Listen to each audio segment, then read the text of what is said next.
മാറുണ്ട് ജാതി അക്കഥ ചൊല്ലുവാനായി ഇங்கே വന്നി സബദനി സാദരം വന്ദിക്കുന്നേ തത്വം തകത അന്തരികട തകതീം ടീം ടീം തന്തരികട അന്തരികട തകത തിന്തരികട തകതി തോന്തരികട തകതം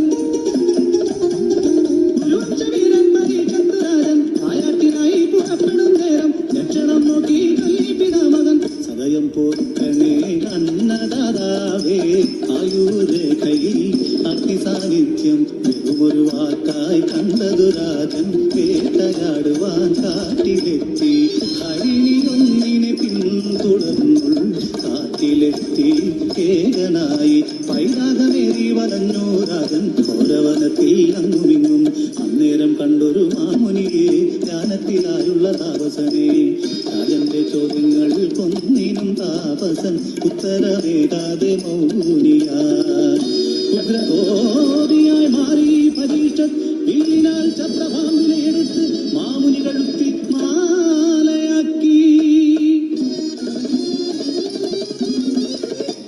മാമുനി ശമീതനായിരുന്നു ശൃംഗി താപസതനയനും ശവം ചുമന്നന് തപം ചെയ്യുന്നവ താപനെ കണ്ട് സ്തബ്ധനായി തീർന്നവൻ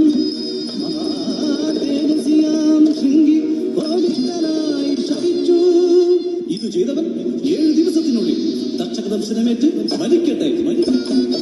കാര്യമറിഞ്ഞു ഞെട്ടി വിറച്ചു രാജാവും രാജ്യം ഒന്നടങ്കം പൊട്ടക്കല്ലിൽ തൂണു തീർത്തവർ മാളിക പണി തീർത്തു. 6 ദിനങ്ങൾ പ്രാണഭീതിയാൽ മാളിക മുകളിൽ കഴിഞ്ഞു രാജൻ. 7-ാം ദിനമായി വൃദ്ധ ബ്രാഹ്മണനായി വേഷം മാറിയെത്തി തക്ഷകൻ.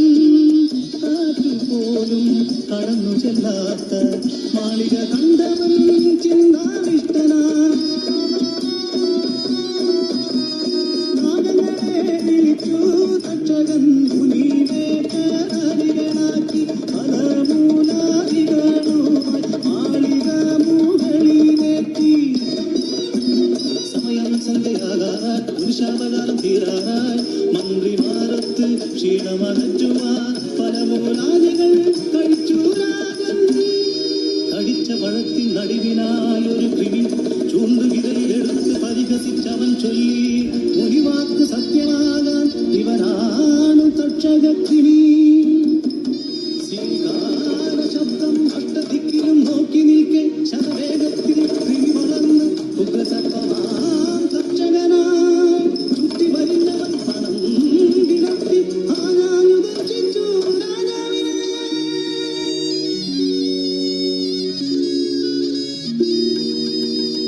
ഘോര വിഷബാധയാൽ കത്തി ചാമ്പലാൽ മാളികയും കരിക്കട്ടയായി മാറി രാജാവും.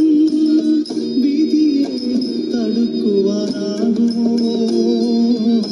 വിധിയെ മാറ്റുവാനാകുമോ മുടിയാതയ്യാ. അതിനാലെ ചൊല്ലുമേ മുഖലക്ഷണോ അന്ന അയ്യ